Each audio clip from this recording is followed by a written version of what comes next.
नमो अरिहन्ताणं नमो सिद्धाणं नमो आयर्याणं नमो वज्रायाणं नमो लोये सौवसागुणम् नत्वा जिनेन्द्रं गतसर्वदोषं सर्वज्ञदेवं हितदर्शकं च श्रीजैन सिद्धांत प्रवेशिकेयं विरचते स्वल्पधियां हिताय। परम मांगलिक जैन सिद्धांत प्रवेशिका का अध्ययन हम कर रहे हैं। हम कर्म सिद्धांत पढ़ रहे हैं। कर्मों के नाम, उसमें हमने ज्ञानावरण, दर्शनावरण, मोहनीय, वेदनीय, मोहनीय, आयु और नाम हमारी चल रही है। उसमें से भी हमारी पिंड प्रकृतियां 14 हो गई। स्वतंत्र 8 प्रकृतियों में तीर्थंकर प्रकृति हम लास्ट में लेने वाले हैं। और अभी हमारी जोड़े रूप प्रकृतियां चल रही है।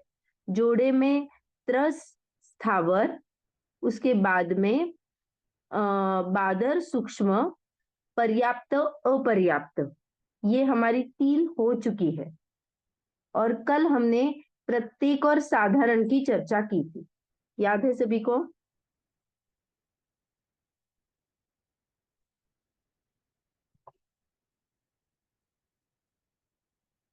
तो साधारण, प्रत्येक। हेलो दीदी, मैं 2 दिन से नहीं थी इसलिए मेरे को कुछ मालूम नहीं है। हाँ, नहीं कोई बात नहीं। देखो, अभी क्या चल रहा है? हम नाम प्रकृति की जो जोड़े रूप प्रकृति है उसकी बात कर रहे हैं। तो थोड़ा सा रिवाइज करते हैं एकदम शॉर्ट में। तो ये जो जोड़े रूप है, तो त्रस नाम कर्म किसे कहा? जिस कर्म के उदय से 2 इंद्रिय आदि पर्यायों में जीव जन्म लेता है, तो ये त्रस नाम है। त्रस नाम कर्म से जीव की फीलिंग जो आती है, वो रेंज जो है ज्ञानावरण का क्षयोक्षम होता है, वो जो रेंज है वो 2 इंद्रिय से पंचेंद्रिय जीवों में पाया जाता है। और स्थावर नाम कर्म है, उसकी जो रेंज आती है, उसके जो परिणामों की भाव रूप जो ये है, उसमें एक इंद्रिय जीव ही आ जाते हैं। इसीलिए हमें इंद्रियों से हमें समझाया जाता है कि 2 इंद्रिय से 5 इंद्रिय वाले जीव त्रस है और 1 इंद्रिय वाले स्थावर होते हैं। ये हमने पढ़ा था। यहाँ पे हमने कर्म चेतना और कर्म फल चेतना भी पढ़ी थी। त्रस में क्या है? दोनों चीजें होती है, कर्म चेतना और कर्म फल चेतना दोनों पाई जाती है। लेकिन जो स्थावर होते हैं, स्थावर में हमने क्या देखा था, याद है किसी को?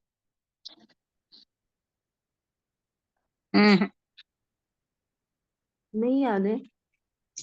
स्क्रीन पे आ जाए ना आप। हाँ, देखो, स्थावर में हमने देखा था कर्म फल चेतना। कर्म फल चेतना माने सिर्फ वो जीव भोगता है, कर्म के उदय को भोगता है, रिएक्ट नहीं करता। उससे भागना भागना उसको पॉसिबल ही नहीं है। जैसे कोई वृक्ष है, उसके ऊपर मैंने कुछ लिख दिया, तो वो उस साइड में नहीं होता है, वो उसको सिर्फ भोगता है। वो खरोच, वो जो भी हम कर रहे हैं, या फिर कोई पेड़ काट रहा है, तो वो सिर्फ भोगता है। दैट इज कर्म फल चेतना। और कर्म चेतना क्या होती है? मैं उसका प्रति उत्तर देती हूँ। मैंने अगर कोई मक्खी बैठी है, तो मैंने अगर कोई पवन हलाई या हाथ से कुछ ये किया, तो वो हिलती है, चली जाती है, वो रिएक्ट करती है। कुछ भी उसको संकट लगा, तो वो वहां से उठ जाती है। ये सब कर्म चेतना है। ये हमने त्रस और स्थावर देखा। त्रस और स्थावर जीव विपाकी प्रकृति है, इसीलिए जीव के परिणामों की रेंज ली। परिणाम बता नहीं सकते, इसीलिए हम इंद्रियों का सहारा लेके परिभाषा करते हैं।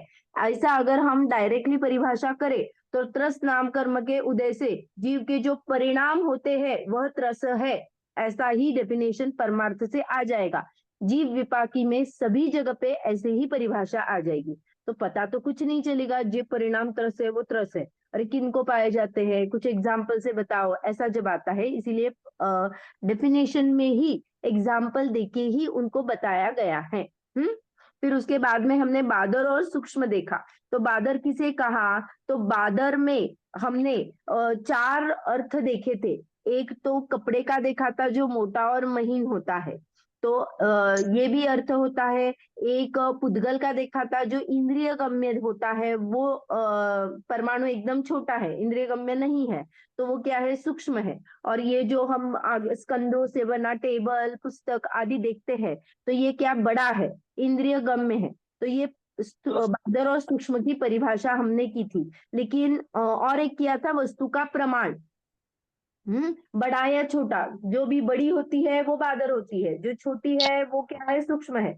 ऐसा हम लौकिक में कह देते हैं। लेकिन यहाँ पे जो विवक्षा आई है उसमें जीव का जो शरीर है, माने बिना वृद्धि कोई वृद्धि प्रकट की है, जैसे आहारक वृद्धि हो या वैक्रिक वृद्धि हो या उसके क्वालिटी, ये बिना किए हुए उसके शरीर में क्या है, क्वालिटी आ जाती है, जिससे जीव अड़ता है या अड़ाता है, दैट इज बादर। और सूक्ष्म है, वो अड़ता नहीं अड़ाता नहीं। अड़ता नहीं अड़ाता नहीं जब भी कहोगे तो वो आर पार चला जाता है, प्रतिघात उसका होता नहीं, वो निराश्रय है, किसी के आधार से भी नहीं रहता है, अपने आयु प्रमाण ही मरता है। और जब बादर कहेंगे तो वो अड़ता है अड़ाता है, और वो एक इंद्रिय से पंचेंद्रिय बादर पाए जाते हैं, वो किसी न किसी के आधार से रहते हैं। ओके, ये हमने की थी बात, याद है। फिर पर्याप्त अपर्याप्त, पर्याप्त अपर्याप्त में देखा था जीव एक शक्ति प्राप्त करता है जब वो जन्म के बाद में विग्रह गति खत्म होने के बाद उस स्थान पे पहुंच जाता है, तो अंतर्मुहूर्त काल तक छह पर्याप्तियां पूरी होती है। पर्याप्ति इस जीव की शक्ति होती है। देखो यहाँ पे पर्याप्ति की डेफिनेशन डायरेक्ट से देखते हैं। जो हम वर्गणाएं ग्रहण करने वाले हैं, यथा योग्य लेना एक इंद्रिय से पंचेंद्रिय तक, आहार वर्गणा भाषा वर्गणा मनोवर्गणा के परमाणु को आहार शरीर इंद्रिय आदि, माने यहाँ पे उच्छ्वास लेना भाषा मन रूप जो परिणमित करने वाले हैं, उसके लिए जीव की जो शक्ति की पूर्णता होती है, वो शक्ति पूरी कंप्लीट होनी चाहिए, उसे पर्याप्ति कहा। ऐसे हमने 6 पर्याप्ति देखी, आहार पर्याप्ति, शरीर पर्याप्ति, इंद्रिय पर्याप्ति, श्वासोच्छ्वास पर्याप्ति, भाषा पर्याप्ति और मन पर्याप्ति। ओके, इनका काल अंतर्मुहूर्त है। फिर हमने अपर्याप्त भी देखा, क्या होता है, एक तो पर्याप्ति कंप्लीट किया उसको पर्याप्त कहते हैं, जिनकी पर्याप्ति एक भी कंप्लीट नहीं होती है उनको अपर्याप्त कहा जाता है। इसके 4 नाम कहे थे अपर्याप्त को, जिनकी एक भी पर्याप्ति पूरी नहीं होती है उनको अपर्याप्त कहते हैं, लब्ध अपर्याप्त कहते हैं, या लब्धि पर्याप्त कहते हैं, या अलब्ध पर्याप्त कहते हैं। ऐसे 4 नामों से उनको कहा जाता है। तो ये कौन से जीव है, तो ये एक श्वास में 18 बार जन्म मरण करने वाले जीव होते हैं। कहाँ पाए जाते हैं, तो काख में, योनि में, स्तन में, मल मूत्र आदि में उत्पन्न होते हैं। उनकी आयु मैक्सिमम अंतर्मुहूर्त तक होती है, उसके पहले ही बहुत छोटा अंतर्मुहूर्त लेना, माने एक श्वास का 18वां भागी लेना, उसमें जन्म मरण, तो मैक्सिमम अगर हुआ तो भी वो क्या होती है, अंतर्मूर्त होती है, नहीं तो उसके पहले ही वो जीव मरण को प्राप्त होता है। हम्म फिर हमने क्या देखा था, वो भव देखे थे। अगर जीव निरंतर लब्ध अपर्याप्त रहा तो कितने भव करेगा, तो एकेंद्रिय के हमने देखा था 66,132। फिर अगर 2 इंद्रिय 3 इंद्रिय 4 इंद्रिय, ऐसे हमने पूरा वो टेबल देखा था, वो मैं आज पोस्ट कर दूंगी, कल थोड़ा सा डिफिकल्ट रहा इसीलिए नहीं हुआ पाया।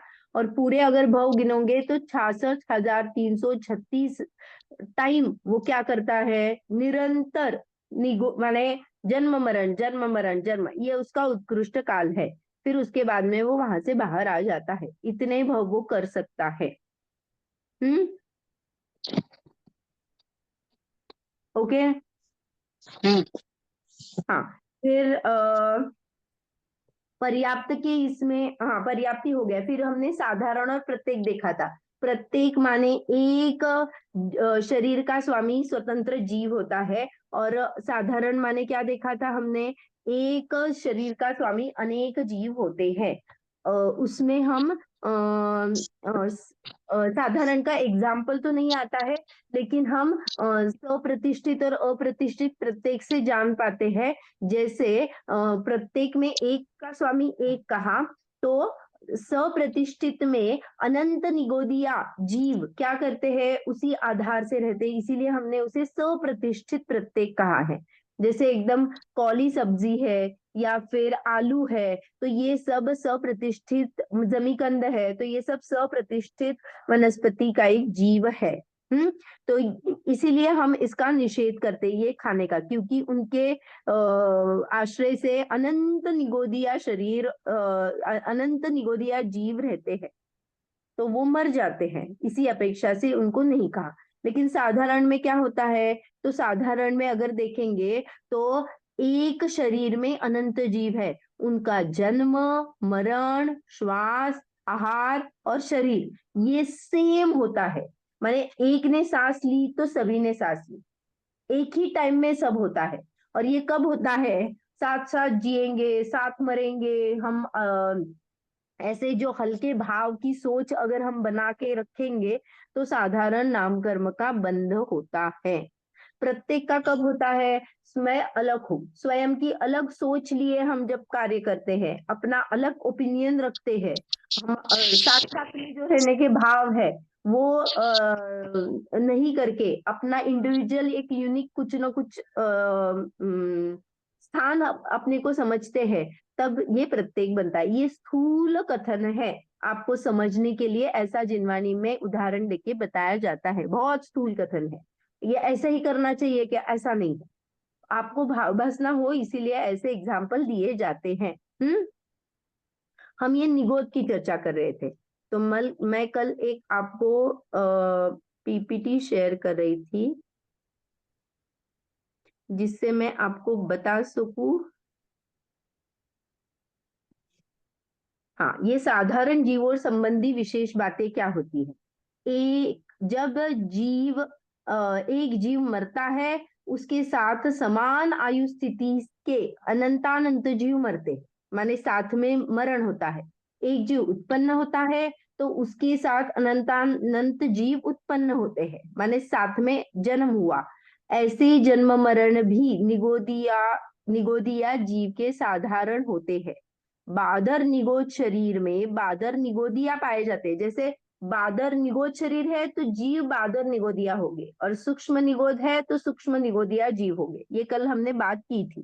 तो टाइप कैसा है उसके हिसाब से वहां पे जन्म और मरण होता है उनका।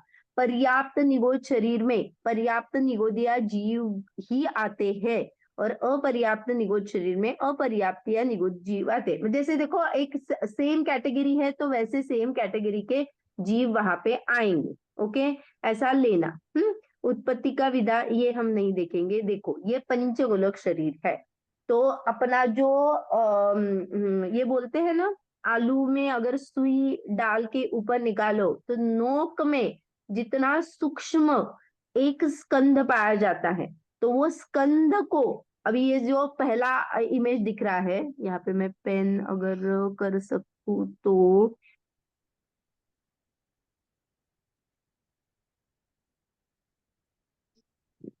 नहीं, ठीक है, ये जो पहला स्कंद लिखा है ना लेफ्ट हैंड पे डायग्राम में जो दिख रहा है, वो स्कंद है। स्कंद का एक जो गोला है उसको जूम करेंगे तो ये सर्कुलर दूसरा अंडर है। अंडर का एक जूम करेंगे तो आवास है। आवास का एक जूम करेंगे तो एक पुलवी है। एक पुलवी का जूम करेंगे तो निगोदिया देह है, और निगोदिया देह में अनंतानंत जीव राशि होती है। तो कितना माइन्यूट है, तो आप पूरा आलू देखेंगे तो कितने जीव का भंडार है, इसका भाव भसन होने के लिए मैंने ये डायग्राम दिखा। स्कंद, कुल्वी अंडर, यानी क्या दीदी? पुल, ये यहाँ पे नाम मत लेना, ये ऐसे ही नाम आए हुए हैं। हम्म बताया गया है निगोद शरीर के 5 गोलक, ऐसा बताया जाता है। जो स्कंद हमें सब्जी का या कोई भी अनंतकायी जीव जहाँ पे पैदा होते हैं, तो वो कैसा है, तो वो एक स्कंद स्कंद का एक छोटा पार्ट लेना, उसमें वो अनंत अंडर है। वो एक अंडर का पार्ट लेना, उसमें अनंत आवास है। वो आवास का एक पार्ट लेना, उसमें अनंत पुलवी है। वो अनंत पुलवी का एक भाग लेना, उसमें निगोदिया देह, निगोद काया है। और निगोद काया में वो निगोद के काया के एक वो सर्कल में अनंतानंत जीव राशि है। इससे आपको पता चलेगा कि एक स्कंद में जीव कितने होते हैं। एक माइन्यूट स्कंद में जीवों की राशि कितनी पाई जाती है, इसका भाव भाषण करने के लिए ये बताया है। क्लियर हुआ? ये बहुत माइन्यूट शब्द है। हमें ऐसे लगता है कि अरे हाँ क्या है एक जीव का में, इसीलिए हम लौकी को भी क्या कहते हैं, अरे मैंने एक लौकी लाई। तो एक पूरी लौकी माने एक जीव नहीं होता है, वो अनंत स्कंधों से बनी लौकी है। अनंत स्कंधों से अनेक स्कंद है, उसका एक स्कंध में एक जो शरीर है उसका स्वामी एक जीव है। इसीलिए हम लौकी की सब्जी जब भी करते हैं तो वो अनंत प्रत्येक जीव उसमें पाए जाते हैं। तो ये बहुत डीप है, बहुत सूक्ष्म कथन है। ओके, ये देखो, स्कंद, अंडर, आवास, कुलवी, निगोद शरीर और जीव। तो एक निगोद शरीर में अनंत अनंत जीव है।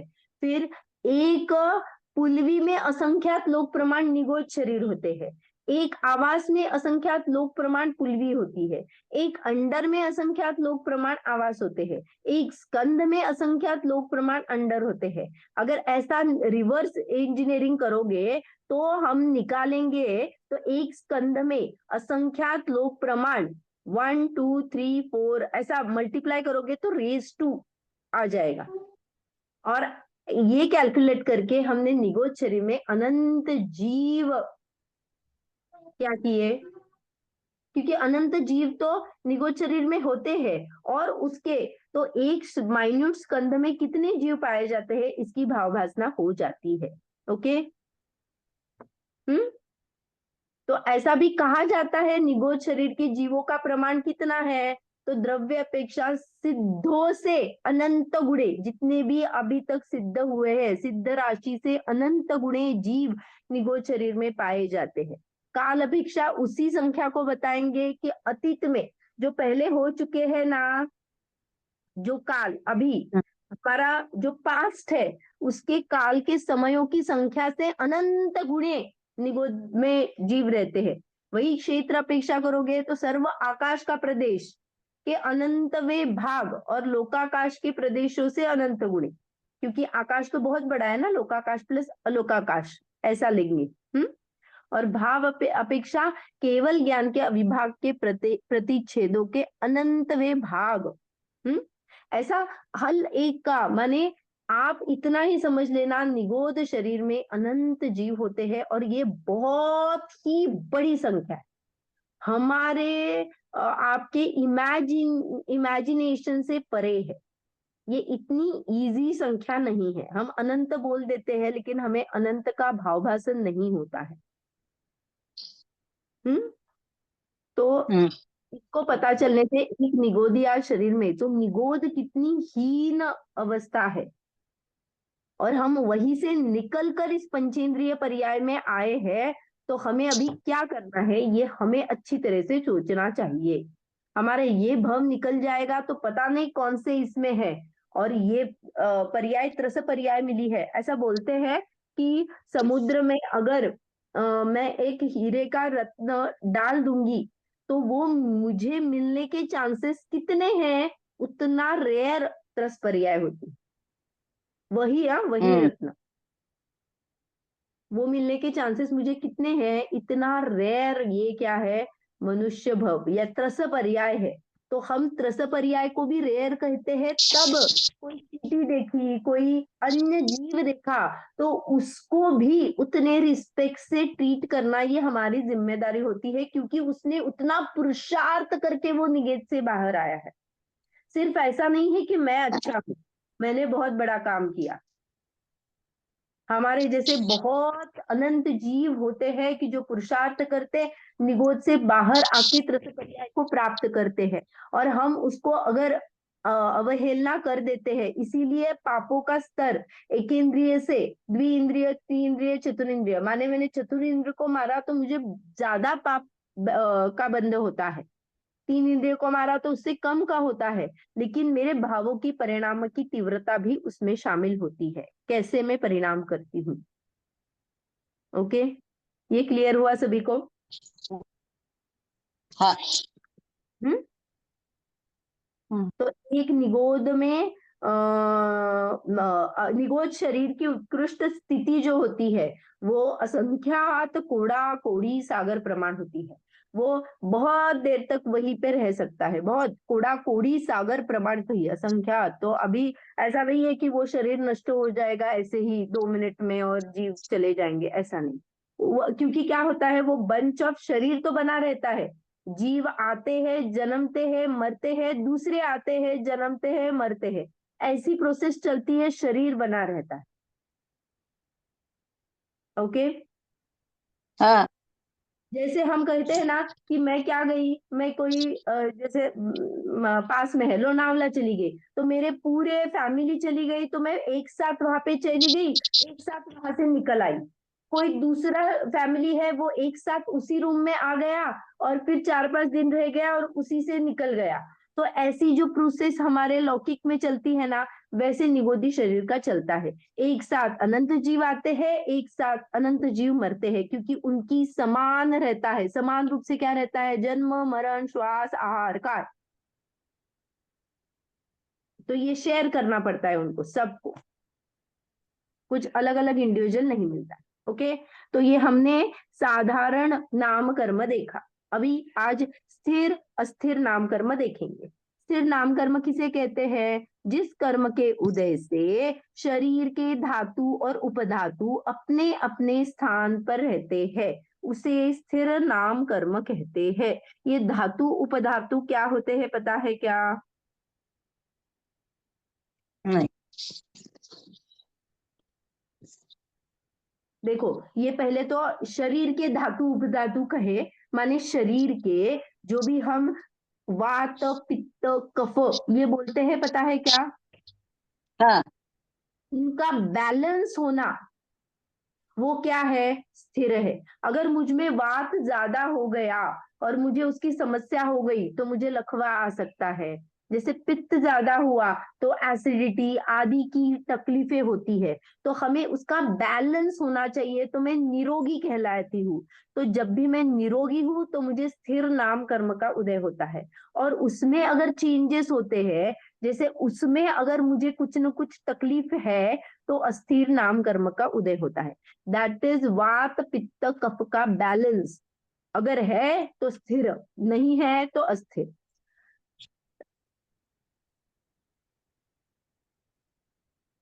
यहाँ पे स्थिरता का मतलब जो हम चारित्र मोह में लिया था वो नहीं लेना। हमने क्या लिया था चारित्र मोह में? अपने आत्मा में रमण में स्थिरता अगर पा ली तो मैंने चारित्र यथाख्यात चारित्र प्रकट हो जाता है। वो स्थिरता अलग है, वो स्थिर अलग है। यहाँ पे स्थिर पुद्गल विपाकी नाम प्रकृति है, जो शरीर है, माने शरीर पे आधारित है, इसीलिए इनका बैलेंस देखा। ओके, एक तो कहा धातु उपधातु, एक तो वात पित्त कफ कहा, एक तो रोग अधिक हो जाता है तो अस्थिर का उदय आता है, उसका बहिरंग कारण माने ये रोग आदि होना, अस्थिर का उदय होना, ये बहिरंग कारण है। अंतरंग कारण कौन है? उसका सहायक कौन है? असाता कर्म का उदय है।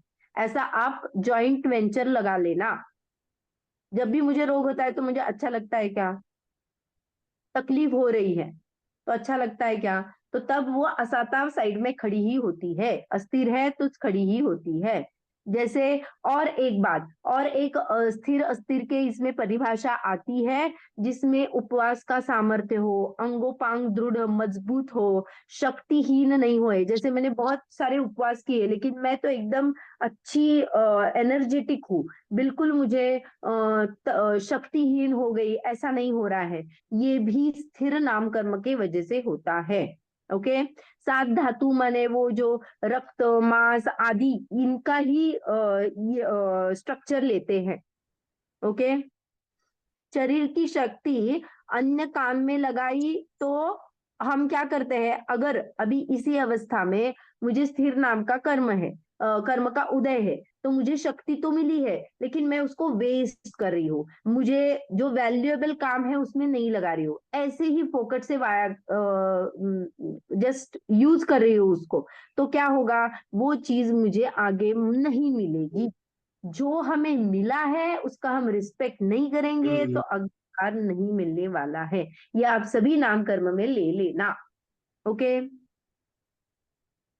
फिर भी और एक बात है, ये स्थिर और अस्थिर का उदय विग्रह गति में भी कहा है, तो वहां पे शरीर होता है, तो कहीं कहीं कहीं जगह पे अव्यक्त रूप से इनका बैलेंस ले लेना। अव्यक्त रूप माने कुछ कुछ, जैसे हमने परघात में ले लिया था ना, परघात में कहा था 13वें गुणस्थान में भी परघात का उदय होता है। तो परघात का उदय कैसे है, 13वें गुणस्थान में तो गुड़ी गुड़ी चीजें पता होती है, लेकिन ये इतना सूक्ष्म कथन है कि हमें वो पकड़ में भी नहीं आता, अव्यक्त नहीं है, कुछ भी दिखाई नहीं देता है, तो वो केवल ज्ञान प्रकरण में ही आ जाता है। लेकिन केवल ज्ञान में आया है तो हम यहाँ पे पकड़ेंगे कि विग्रह गति में भी स्थिर अस्थिर नाम कर्म का उदय पाया जाता है, वो अव्यक्त रूप से है, हमारे आपके समझने जैसा नहीं। स्क्रीन पे आओ ना दीदी। ओके। तो क्या होता है, मे बी अनुभाग इतना मंद हो कि आके चला भी जाए, पता ही नहीं चलता है।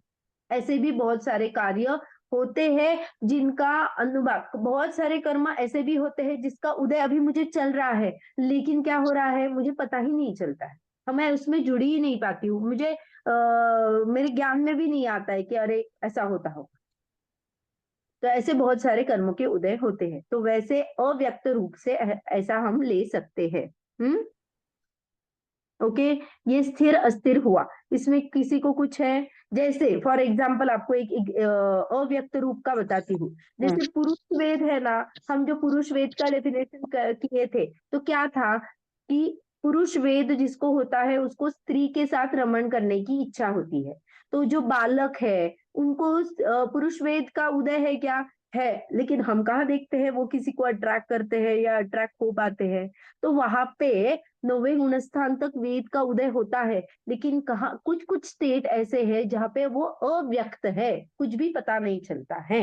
हमें है क्या, है, हमें वेद के उदय होते हैं अकॉर्डिंग टू अपना कौन सा वेद है, लेकिन हर बार होता है क्या, नहीं होता है। व्यक्तता कभी कभी होती है, हर बार नहीं होती है, तो उदय नहीं है क्या, तो उदय होता है, मंद अनुभाग होता होगा, पकड़ में नहीं आता है, तो ऐसा लगा लेना।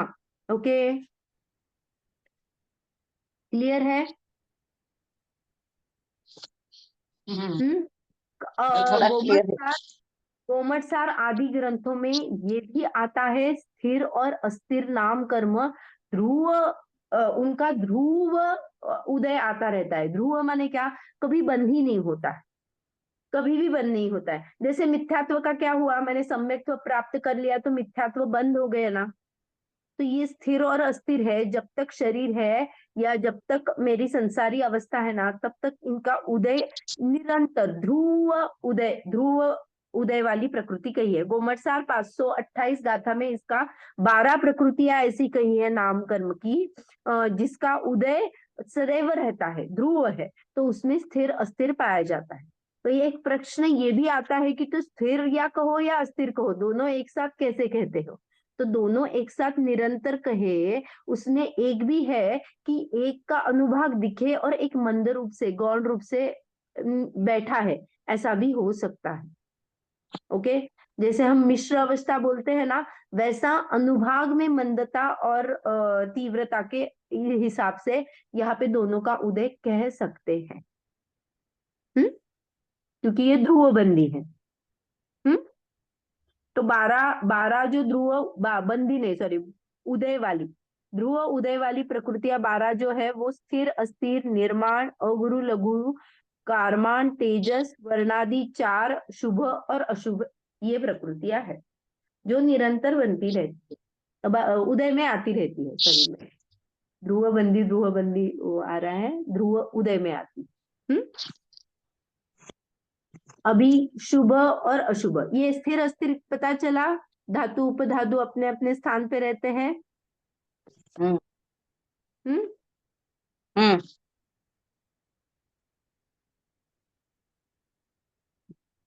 यस। हाँ।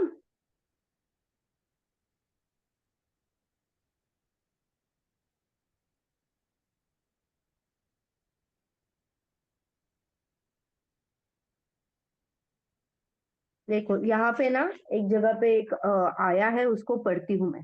स्थिर नाम कर्म के उदय से शरीर के धातु उपधातु अपनी अपनी जगह रहते हैं, उनमें बिगाड़ नहीं होता है। धातु का अर्थ सोना चांदी पीतल मत समझना। मनुष्य और तिर्यंज के औदारिक शरीर में सप्त धातु युक्त होते हैं। वो सप्त धातु कौन से हैं? रस, रुधिर, मांस, मेद, हड्डी, मज्जा, शुक्र। हाँ, ये पाए जाते हैं। अथा 7 उपधातु भी पाए जाते हैं। वात, पित्त, श्लेष्म, सीरा, स्नायु, चर्म, उदराग्नि आदि।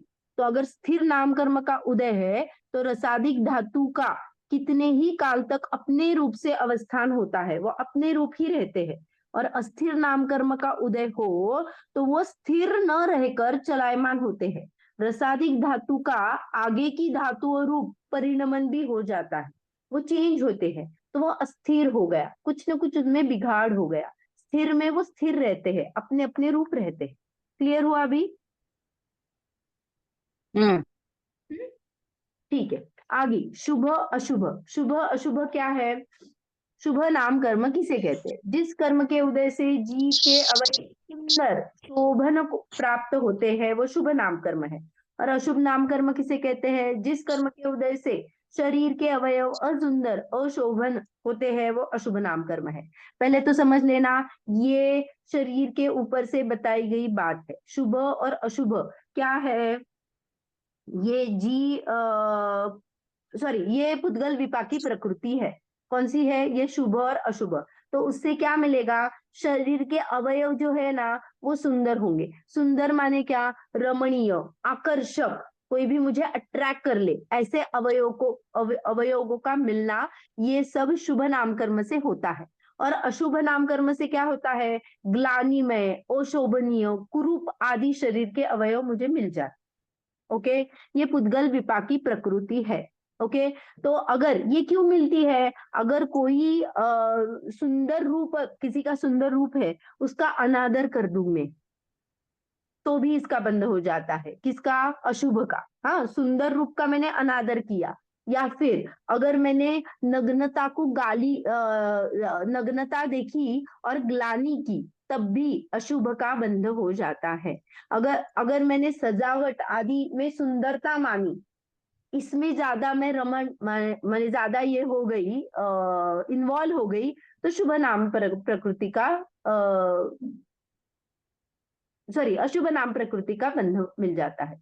जो जो अच्छी चीजें है, उसमें क्या करना है? रिस्पेक्टफुल नहीं देना, तो वो उल्टा उसका बंध हो जाता है। हम्म। ओके, ये पुद्गल विपाकी पता चली, शुभ और अशुभ। शरीर सुंदर में होना या शरीर कुरूप जैसा होना। ओके, इसमें कुछ डाउट है? हम्म। हम्म अभी जो सुभग और दुभग आएंगे, एक्चुअली ये सुभग दुर्भग, आगे के सुस्वर दुस्वर, यशस कीर्ति, और ये सब जीव विपाक की प्रकृतियां है। तो समझने में हमें पुद्गल की तरफ से बताया जाएगा, लेना हमें जीव के परिणामों से है। ओके, समझेंगे। सुभग नाम कर्म किसे कहते हैं? जिस कर्म के उदय से दूसरे जीव अपने से, माने मुझसे प्रीति करे, ऐसा जब लगता है, जैसे मुझे अंदर से फीलिंग आती है कि दूसरे लोग मुझे अच्छा समझते हैं, दैट इज क्या है? सुभग नाम कर्म। और मुझे हर बार नहीं, वो तो मुझे ना प्यार ही नहीं करता, ऐसा जो फीलिंग रहता है ना, वो दुर्भग नाम कर्म का फीलिंग। जिस कर्म के उदय से हमें ऐसा लगता है, यहाँ पे ऐसा दिया नहीं है जिस कर्म के उदय से दूसरे जीव अपने से प्रीति करे, लेकिन लेना कैसे है, क्योंकि ये जीव विपाकी प्रकृति है। जिस कर्म के उदय से हमें ऐसा लगता है कि दूसरे हमसे प्रीति करते, वो क्या है, सुभग नाम कर्म है। ओके, तो ऐसा कॉन्ट्राडिक्टी हो सकता है, जैसे किसी ने मेकअप करके बहुत डरावना चेहरा बनाया है और अंदर से तो उसे लगता है कि अरे सब लोग मुझे पसंद कर रहे हैं, ऐसा हो सकता है ना। तो मेरे फीलिंग के ऊपर ये आ जाता है, सुभग और दुर्भग। ओके, हम्म, सेम ऐसा ही है। सुस्वर और दुस्वर, सुस्वर दुस्वर का क्या है, तो आवाज के ऊपर है। जिस कर्म के उदय से स्वर अच्छा हो उसे सुस्वर कहा, जिस कर्म के उदय से स्वर अच्छा नहीं हो, अच्छा हो अच्छा नहीं हो तो पुद्गल की रचना का नहीं कारण है। आप तो बोलोगे कि क्या भाषा वर्गणा आ गई, आई और बाहर खिर गई, तो ये पुद्गल का कार्य नहीं, ये जीव विपाक की प्रकृति है, तो ये जीव के परिणामों पे लगेगा। तो जीव के परिणामों में कैसे, मेरी फीलिंग, मेरा कितना भी गंदा आवाज हो, मैं गाना बोल रही हूँ और अगर मुझे अंदर से अच्छा लग रहा है, क्या सुरीला आवाज है मेरा, तो ये सुस्वर नाम कर्म का उदय है। मुझे अच्छा लगे, दैट इज सुस्वर, मुझे बुरा लगे, क्या आवाज है मेरा यार, तो ये दुस्वर नाम कर्म है। ओके, हम्म, ये एकदम इजी है। एक तो देखो, स्थिर अस्थिर में शरीर के धातु उपधातु का बताया, शुभ अशुभ में रमणीय शरीर के अवयव बताए, सुभग दुर्भग ये जीव विपाकी है, तो लोग मुझसे प्रीति करे ऐसा बताया। सुस्वर दुस्वर में मुझे मेरी आवाज कैसे लगती है, मुझसे प्यार माने मनोज्ञ अगर लगे, सुरीली आवाज है ऐसा लगे तो सुस्वर है, अगर नहीं है तो कर्कश आवाज लगे तो दूसवर है, ऐसा मेरा जो फीलिंग है वो सुस्वर दूसवर में आएगा। ओके, हम्म, क्लियर है यहाँ तक। हाँ हाँ हाँ, चलो फिर आगे, आदेय और अनादेय। जिस कर्म के उदय से कांतिवान शरीर उत्पन्न होता है वो आदेय नाम कर्म है, और जिस कर्म के उदय से कांतिमान शरीर नहीं होता है वो अनादेय है। ये कांतिमान क्या है, तो कांति तो हमने क्या देखी थी, हमने तेजस शरीर में भी कांति देखी थी, और ये हाँ जो अग्नि देखी थी, जो आभा भी क्या है, अंदर से गर्म होती है बाहर से उष्ण होती है, उसमें भी देखा था कि वो प्रभा प्रभा कैसी है, उष्ण है, उसमें भी ग्लो ग्लो इफेक्ट आ जाता है ना। तो यहाँ पे आदेय और अनादेय क्या है, जीव विपाक की प्रकृति है, तो ये पुद्गल का कार्य नहीं है। तो देह कांति सहित चमक माने आकर्षित लेना, दूसरों को में मोहित करे, ऐसी अगर मेरी मान्यता है, मेरा शरीर ऐसा ग्लोइंग है कि दूसरे अट्रैक्ट हो रहे हैं, ऐसी जो मेरी अंदर की फीलिंग होती है, दैट इज आदेय। और अगर मैं कहती हूँ कि ये कांति मैंने, अरे मेरे इसमें ना बहुत सूखी है, ड्राई है स्किन, बिल्कुल कांति ही नहीं है मुझ में, ऐसा जो मेरा फीलिंग रहता है ना, वो अनादेय है। तो जिस कर्म के उदय से हमें ऐसा लगता है कि मेरा शरीर कांति में है, आकर्षक है, तो यहाँ पे ये आदेय अनादेय लगते हैं। हम्म, और एक परिभाषा आती है जिसमें जीव आदर को प्राप्त होता है, ये भी परिभाषा आती है, लेकिन यहाँ पे कांतिमय शरीर को ही बताया है। जीव आदर को प्राप्त होता है, कोई भी ये रहेगा ना, तो मेरा आदर हो रहा है ऐसा अगर मुझे लग रहा है, तो मुझे आदेय का उदय है, और मेरा आदर नहीं हो रहा है, रिस्पेक्टफुल नहीं हो रहे हैं, तो अनादेय का उदय है, ऐसा भी कहा जाता है। तो ये दो परिभाषाएं आती है, नॉर्मली आदेय अनादेय में देह की कांति चमक को ही लिया जाता। ओके, हाँ हम्म, हाँ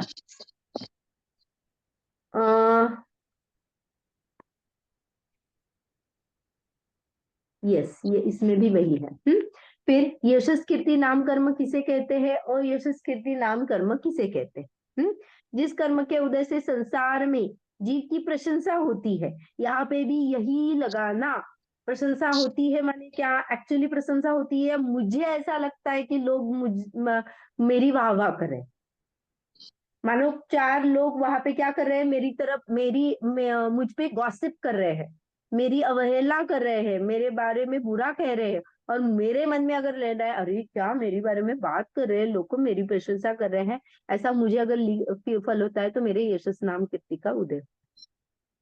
ओके, तो यहाँ पे जो यशस कीर्ति नाम है ना, तो इसमें एक प्रश्न आता है, यश और कीर्ति दोनों समान अर्थी है, माने यश भी कहते हैं और कीर्ति भी कहते हैं, तो ये दोनों को साथ में क्यों रखा? इधर यश को रखते तो भी काम हो जाता, तो ये पिष्ट पेशन कहते हैं, साथ एक ही मीनिंग के 2 वर्ड क्यों किए? पिसा हुआ धान्य कोई पीसता है क्या?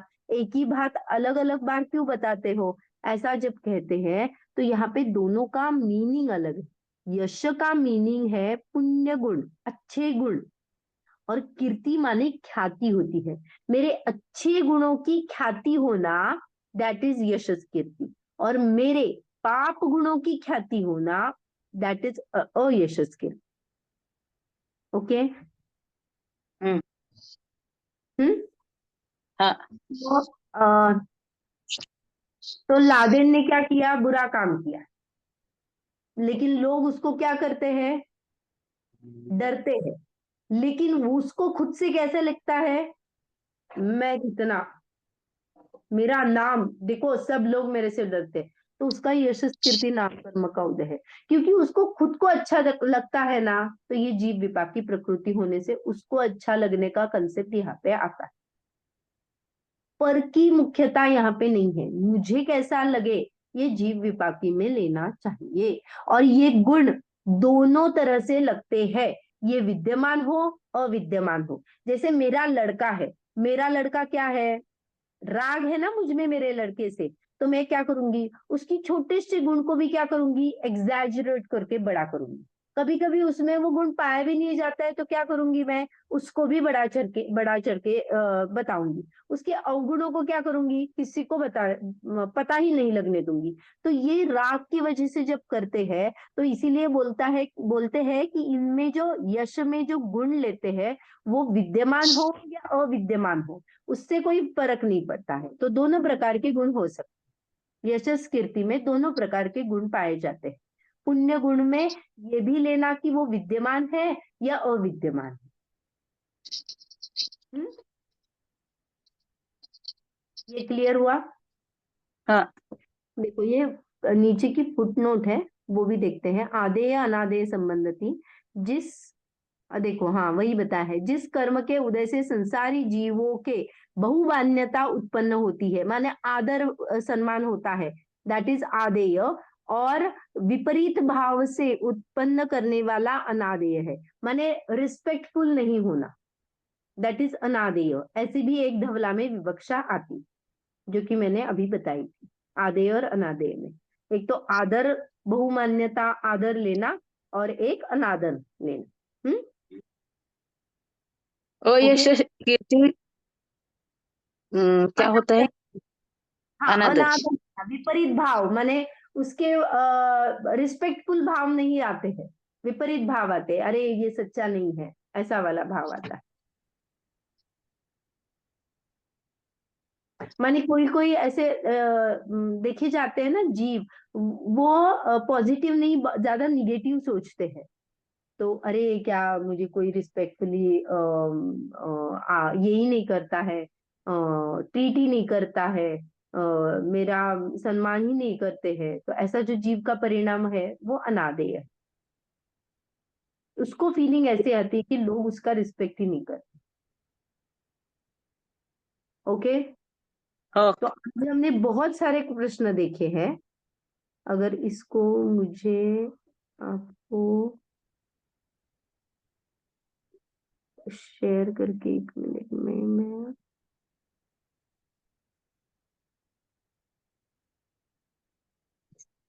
देखती हूँ इसमें है क्या। हमने जब निद्रा, प्रचला आदि ये देखे थे ना यहाँ पे वेदनीय के, तो अगर नाम कर्म का भी यहाँ पे आ जाता है, नहीं,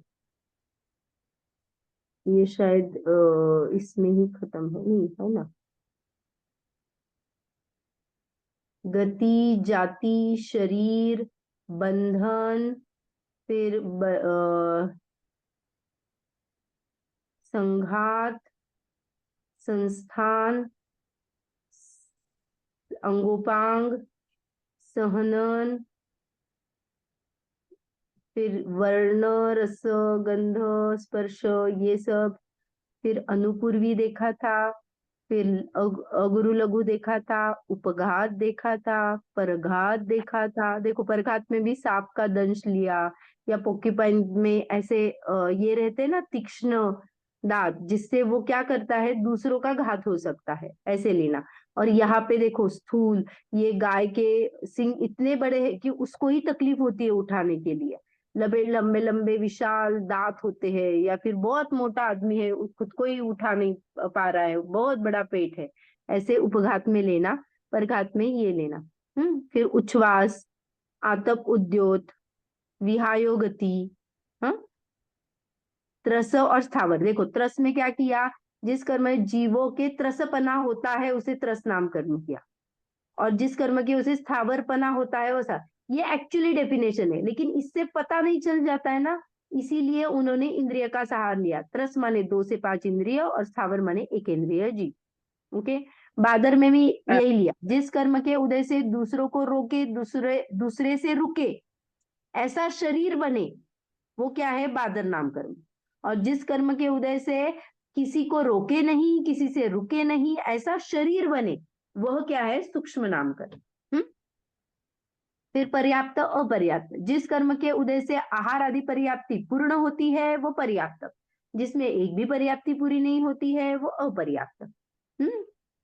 प्रत्येक साधारण, जिस कर्म के उदय से एक शरीर, एक आत्मा का ही उपभोग करने का कारण है, और उसमें क्या है, एक शरीर में अनंत आत्माएं उपभोग करते हैं, माने एक ही शरीर है और अनंत जीव उसमें जन्म धारण करते हैं। ये साधारण हो गया। स्थिर, अस्थिर में क्या है, जिस कर्म के उदय से रासायनिक धातु उपधातु का अवकाश अगलन हो वह स्थिर है। हाँ, अगलन हो, अविनाश हो, माने कुछ भी उसका ट्रांसफॉर्म नहीं हो रहा है, वो स्थिर एक जगह पे बैठे हैं, तो ये क्या है, स्थिर है। लेकिन क्या होता है, धातु उपधातु का क्रम से परिणमन हो, विनाश हो या बदलाव हो, तो ये अस्थिर में आ जाता है। धातु उपधातु के नाम अभी हमने देखे थे। धातु, रस, रक्त, मांस, मज्जा, हड्डी, शुक्र, मेद, ये सब। और उपधातु वात, पित्त, कफ, सीरा, स्नायु, चर्म, उदराग्नि, ये सब। फिर शुभ में अशुभ में क्या देखा था, जिस कर्म के उदय से अंग उपांग्य रमणीयता होती है वह शुभ, और अमन्यज्ञ अशुभता पाए जाते हैं। अंग और उपांग माने कुबड़ा हो, या बहुत शरीर से हम ग्लानि करते हैं, ऐसे शरीर पाए जाते हैं, वो अशुभ नाम कर्म का उदय होता है।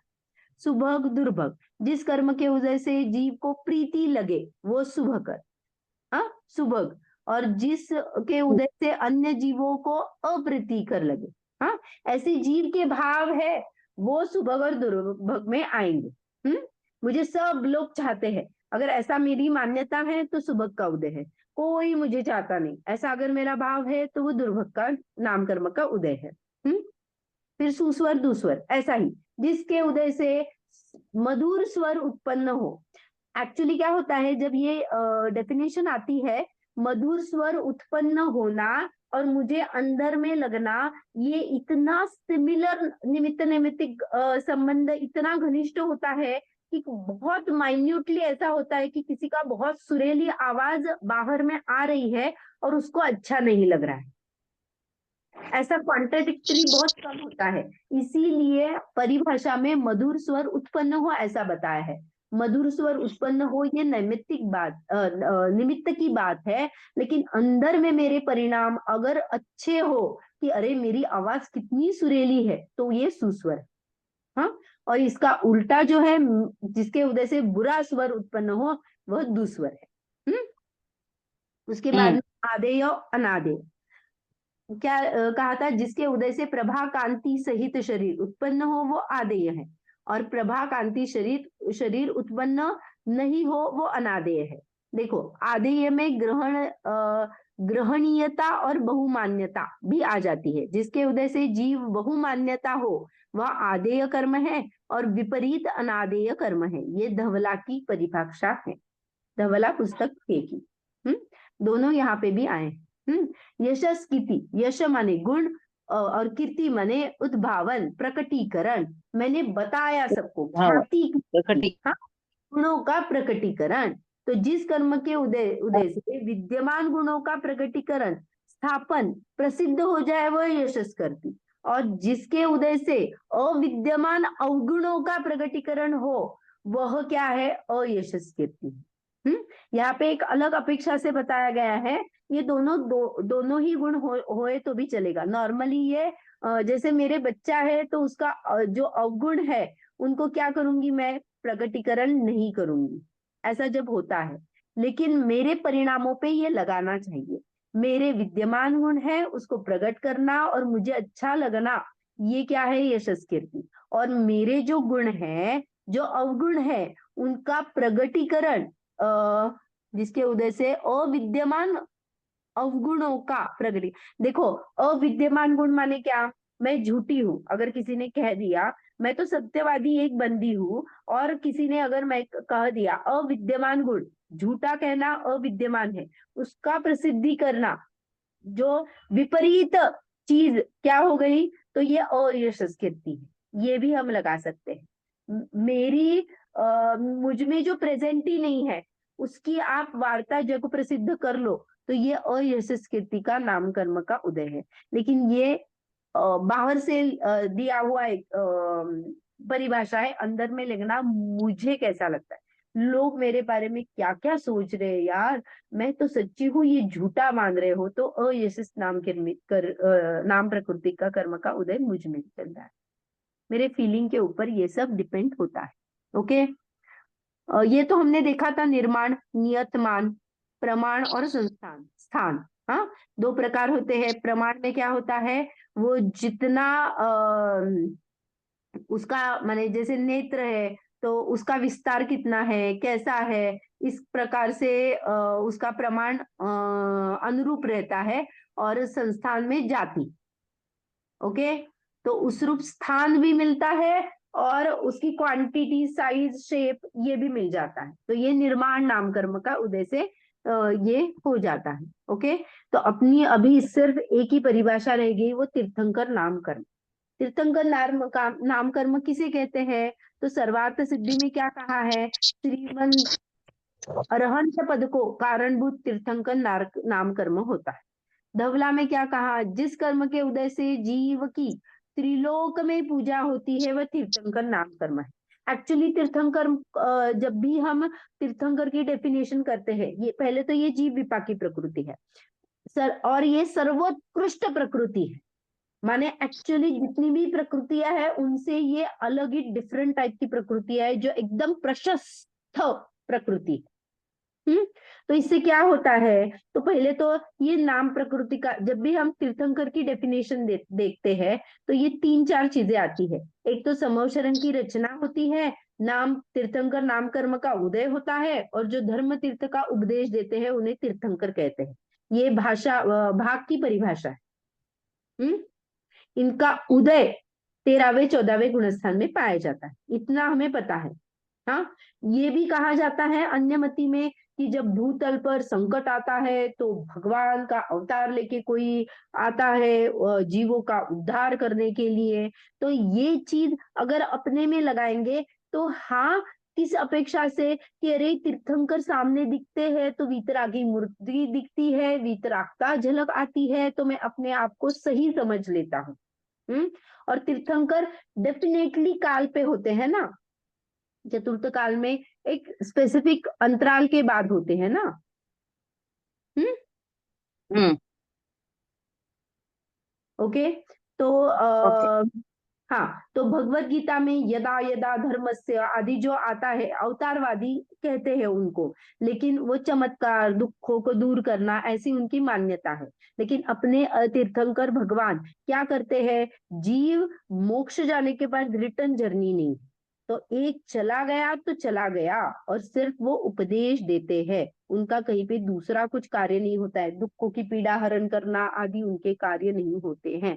वो सिर्फ अपना उपदेश देते हैं जो यथार्थ, जो सत्य है, और वो स्वतः ध्यानस्थ बने रहते हैं।